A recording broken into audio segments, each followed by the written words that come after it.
ठीक है तारक साहब, मैं गल तो तुहाडी सारी समझ गया। ਤੁਸੀਂ ਉਹ ਮੈਂ ਜਿਹੜੇ ਜਿੰਨਾ ਚਿਰ ਤੁਸੀਂ ਗੱਲ ਕੀਤੀ ਹੈ ਤੇ ਮੈਂ ਉਸ ਗੱਲ 'ਚ ਘਾਰਾ ਨਹੀਂ ਲਿਆ, ਮੈਂ ਚੁੱਪ ਕਰਕੇ ਤੁਹਾਡੀ ਗੱਲ ਸੁਣੀ ਹੈ। ਅਸਲ 'ਚ ਮਾਮਲਾ ਪਤਾ ਕੀ ਹੈ, ਅਗਰ ਤੁਸੀਂ ਇਸ ਦੁਨੀਆ 'ਚ ਨਾ ਇੱਕ ਅੱਛੀ ਲਾਈਫ ਗੁਜ਼ਾਰ ਕੇ ਜਾਣਾ ਚਾਹੁੰਦੇ ਆ ਨਾ ਜੀ, ਤੇ ਸਭ ਤੋਂ ਪਹਿਲੀ ਗੱਲ ਇਹ ਹੈ ਕਿ ਤੁਹਾਡਾ ਹਲਕਾ ਅਹਬਾਬ ਬਹੁਤ ਮੁਖਤਸਰ ਹੋਣਾ ਚਾਹੀਦਾ ਹੈ। ਤੁਹਾਡੀ ਲਾਈਫ 'ਚ ਜਿੰਨੇ ਜ਼ਿਆਦਾ ਲੋਕ ਹੋਣਗੇ ਉਨੇ ਜ਼ਿਆਦਾ ਮਸਾਇਲ ਹੋਣਗੇ। ਜਿਹੜੇ ਰਿਸ਼ਤੇ ਤੁਹਾਡੀ ਜ਼ਿੰਦਗੀ ਵਾਸਤੇ ਬਹੁਤ ਜ਼ਰੂਰੀ ਨੇ ਉਹਨਾਂ ਤੋਂ ਇਲਾਵਾ ਤੁਹਾਡੀ ਲਾਈਫ 'ਚ ਬੰਦੇ ਨਹੀਂ ਹੋਣੇ ਚਾਹੀਦੇ। ਨਹੀਂ ਤੇ ਤੁਸੀਂ ਆਸੇ-ਪਾਸੇ ਆਪਣੇ ਧਿਆਨ ਮਾਰ ਕੇ ਦੇਖ ਲਓ ਕਿ ਜਿਨ੍ਹਾਂ ਦੇ ਜਿੰਨੇ ਜ਼ਿਆਦਾ ਰਿਸ਼ਤੇ ਨੇ, ਜਿੰਨੇ ਜ਼ਿਆਦਾ ਤਾਲੁਕਾਤ ਨੇ, ਉਹਨਾਂ ਦੇ ਉਨੇ ਹੀ ਮਸਾਇਲ ਜ਼ਿਆਦਾ ਨੇ। ਤੁਹਾਡੀ ਜ਼ਿੰਦਗੀ 'ਚ ਨਾ ਇੱਕ ਐਸਾ ਬੰਦਾ ਹੋਣਾ ਚਾਹੀਦਾ ਹੈ ਜਿਹਦੇ ਨਾਲ ਤੁਸੀਂ ਆਪਣੀ ਬੀਵੀ ਦੀ ਗਲਤ ਤੋਂ ਗਲਤ ਗੱਲ ਜਾ ਕੇ ਸ਼ੇਅਰ ਕਰ ਸਕੋ। ਇੱਕ ਬੰਦਾ ਐਸਾ ਹੋਣਾ ਚਾਹੀਦਾ ਹੈ ਜਿਹਦੇ ਨਾਲ ਤੁਸੀਂ ਬਗੈਰ ਕਿਸੇ ਝਿਜਕ ਤੋਂ ਆਪਣੀ ਧੀ ਦੀ ਗੱਲ ਕਰ ਸਕੋ। ਇੱਕ ਬੰਦਾ ਐਸਾ ਹੋਣਾ ਚਾਹੀਦਾ ਹੈ ਜਿਹਦੇ ਨਾਲ ਤੁਸੀਂ ਆਪਣੇ ਦਿਲ ਦਾ ਸਾਰਾ ਕੁਝ ਕੱਢ ਕੇ ਅੱਗੇ ਨੰਗੇ ਹੋ ਜਾਓ, ਜਿਹਦੇ ਸਾਹਮਣੇ ਤੁਹਾਨੂੰ ਕੋਈ ਝਿਜਕ ਨਾ ਹੋਵੇ। ਤੇ ਉਹ ਬੰਦਾ ਉਹ ਹੋਣਾ ਚਾਹੀਦਾ ਹੈ, ਉਸ ਨਸਲ ਦਾ ਹੋਣਾ ਚਾਹੀਦਾ ਹੈ ਜਦੋਂ ਤੁਸੀਂ ਉਹਨੂੰ ਜਾ ਕੇ ਕਹੋ ਨਾ ਕਿ ਯਾਰ ਅੱਜ ਨਾ ਮੇਰੇ ਛੋਟੇ ਭਰਾ ਨੇ ਮੇਰੇ ਨਾਲ ਬਹੁਤ ਜ਼ਿਆਦਤੀ ਕੀਤੀ, ਮੈਂ ਉਹਨੂੰ ਪੜ੍ਹਾਇਆ ਲਿਖਾਇਆ, ਮੈਂ ਘਰ ਦੇ ਸਾਰੇ ਖਰਚੇ ਵੀ ਚੁੱਕੇ ਹੋਏ ਆ, ਅੱਜ ਉਹਨੇ ਮੇਰੇ ਨਾਲ ਬਹੁਤ ਬਦਤਮੀਜ਼ੀ ਕੀਤੀ। ਇਹ ਉਹ ਬੰਦਾ ਹੋਵੇ ਜਿਹੜੀ ਤੁਹਾਡੀ ਸਾਰੀ ਗੱਲ ਪਹਿਲੇ ਆਰਾਮ ਨਾਲ ਸੁਣੇ, ਉਸ ਤੋਂ ਬਾਅਦ ਤੁਹਾਨੂੰ ਇਹ ਕਵੇ ਕਿ ਯਾਰ ਇਹ ਗੱਲ ਦੱਸਾਂ, ਤੇਰਾ ਭਰਾ ਚੰਗਾ ਬੜਾ ਹੀ ਯਾਰ, ਮੈਨੂੰ ਥੋੜੇ ਦਿਨ ਪਹਿਲੇ ਮਿਲਿਆ, ਬੜੀ ਤਾਰੀਫ ਕਰਨ ਡਿਆ ਸੀ ਯਾਰ ਤੇਰੀ। ਇਹ ਉਹ ਬੰਦਾ ਹੋਣਾ ਚਾਹੀਦਾ। ਤਾਂ ਤੁਹਾਨੂੰ ਕਵੇ ਕਿ ਰਾਣਾ ਸਾਹਿਬ ਇੱਕ ਮੈਨੂੰ ਗੱਲ ਦੱਸੋ, ਮੁਜਾਹਿਦ ਸਾਹਿਬ, ਜਿਹੜਾ ਤੁਹਾਡਾ ਭਰਾ ਆ ਉਹ ਭਰਾ ਵੀ ਤੁਹਾਡੇ ਵਰਗਾ ਹੀ ਹੈ ਨਾ, ਦਿਮਾਗ ਦਿਲ ਸਾਰੇ, ਉਹ ਕੋਈ ਲੋਹੇ ਦੀ ਮਸ਼ੀਨ ਤੇ ਨਹੀਂ।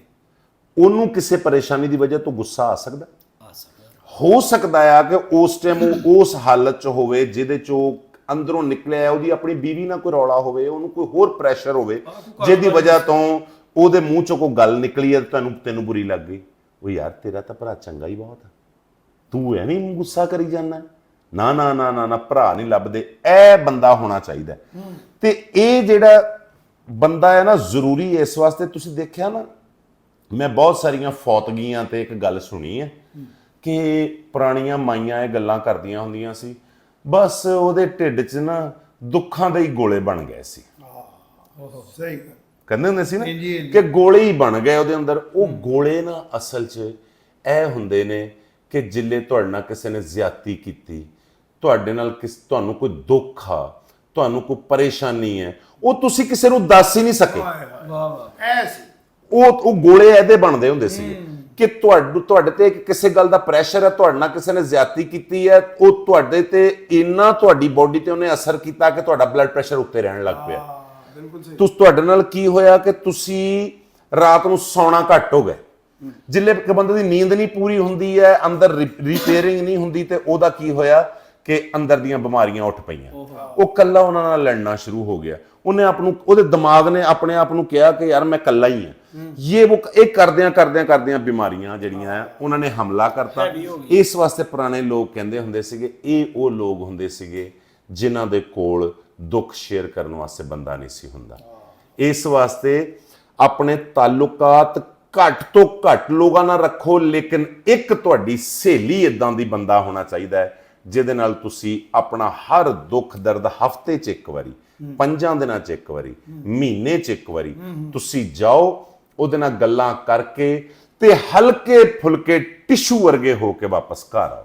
ਬਿਲਕੁਲ ਸਹੀ ਕਹਿ ਰਹੇ ਤੁਸੀਂ। ਹਾਂਜੀ, ਯਾਨੀ ਕਿ ਮਤਲਬ ਮਹਿਦੂਦ ਲਾਈਫ ਜਿਹੜੀ ਹੈਗੀ ਨਾ, ਉਹ ਇਨਸਾਨ ਦੀ ਰੂਹ ਦਾ ਸਕੂਨ ਹੈ। ਜਿੰਨੇ ਤਾਲੁਕਾਤ ਘੱਟ ਉਹਨੇ ਦੁੱਖ ਦਰਦ ਘੱਟ। ਬਿਲਕੁਲ ਸਹੀ ਗੱਲ। ਨਹੀਂ ਤੇ ਇਸ ਦੌਰ 'ਚ ਭਾਜੀ ਇਸ ਤਰ੍ਹਾਂ ਦਾ ਬੰਦਾ ਕਿੱਥੋਂ ਲੱਭਦਾ? ਆ ਜਿਹੜਾ ਤੁਸੀਂ ਕਹਿ ਰਹੇ ਨਾ ਕਿ ਇੱਕ ਬੰਦਾ ਹੋਣਾ ਚਾਹੀਦਾ ਜਿਹਦੇ ਨਾਲ ਤੁਸੀਂ ਆਪਣਾ ਦੁੱਖ ਸ਼ੇਅਰ ਕਰ ਸਕਦੇ ਆ, ਆਪਣਾ ਕੋਈ ਵੀ ਫੈਮਿਲੀ ਮੈਟਰ ਲਾਓ ਤੁਸੀਂ ਸ਼ੇਅਰ ਕਰ ਸਕਦੇ ਆ, ਕੋਈ ਵੀ ਆਪਣੀ ਤੁਹਾਡੀ ਘਰੇਲੂ ਗੱਲ ਉਹਦੇ ਨਾਲ ਕਰ ਸਕਦੇ ਆ। ਅੱਜ ਕੱਲ ਤੇ ਹਰ ਦੋਸਤ ਹਰ ਬੰਦਾ ਇਹੀ ਸੋਚਦਾ ਕਿ ਯਾਰ ਇਸ ਬੰਦੇ ਦੀ ਕੋਈ ਕਮਜ਼ੋਰੀ ਹੱਥ ਆਵੇ ਤੇ ਮੈਂ ਇਹਨੂੰ ਦੁਨੀਆ ਤੇ ਬਰਾਦਰੀ ਤੇ ਰਿਸ਼ਤੇਦਾਰੀ 'ਚ ਜ਼ਲੀਲ ਇੰਜ ਕਰਾਂ ਕਿ ਇਹਨੂੰ ਪਤਾ ਲੱਗ ਜਾਵੇ ਕਿ ਹਾਂ ਨਹੀਂ, ਗੱਲ ਤਾਂ ਤੁਹਾਡੀ ਵੀ ਠੀਕ ਹੈ, ਗੱਲ ਦੇ ਵਿੱਚ ਤਾਂ ਕੋਈ ਮਸਲਾ ਨਹੀਂ ਹੈਗਾ। ਉਹ ਗੱਲ ਕਹਿੰਦੀ ਮੈਨੂੰ ਤੂੰ ਮੂੰਹੋਂ ਕੱਢ, ਦੇਖੀ ਮੈਂ ਤੈਨੂੰ ਪਿੰਡੋਂ ਕਢਾਉਣੀ ਆ। ਹੁਣ ਤੁਸੀਂ ਭਰਾ ਵਾਲੀ ਗੱਲ ਕੀਤੀ ਹੈ ਹਾਂਜੀ ਕਿ ਛੋਟੇ ਭਰਾ ਨਾਲ ਤੁਸੀਂ ਬੋਲ ਪਏ ਹੋ ਹਾਂਜੀ ਤੇ ਅੱਗੇ ਉਹ ਯਾਰ ਸੱਜਣ ਕੋਈ ਨਸਲ ਦਾ ਹੋਏਗਾ ਤੇ ਇਹ ਗੱਲ ਉਹਨੇ ਕਰਨੀ ਹੈ ਕਿ ਉਹ ਤੇਰਾ ਭਰਾ ਵੱਡਾ ਤੇਰੇ ਨਾਲ ਬੜਾ ਪਿਆਰ ਕਰਦਾ ਹੈ। ਹਾਂਜੀ ਜੇ ਹਾਂਜੀ ਕਮਲਿਆ ਉਹਨੇ ਤੈਨੂੰ ਕੁਝ ਕਹਿ ਵੀ ਦਿੱਤਾ ਤੇ ਉਹਨੇ ਤੈਨੂੰ ਪਿਆਰ ਚ ਕਿਹਾ ਹੈ। ਤੇ ਜੇ ਅੱਗੇ ਉਹ ਯਾਰ ਸੱਜਣੀ ਇੰਜ ਦਾ ਮਿਲ ਪਵੇ ਕਿ ਉਹ ਵੱਡੇ ਭਰਾ ਨੂੰ ਤੂੰ ਵੇਖੀ ਜਾਣਾ ਹੁਣ। ਅੱਛਾ ਮੁਜਾਹਿਦ ਸਾਹਿਬ, ਇਸ ਤਸਵੀਰ ਦਾ ਨਾ ਇੱਕ ਹੋਰ ਰੁਖ ਵੀ ਹੈ।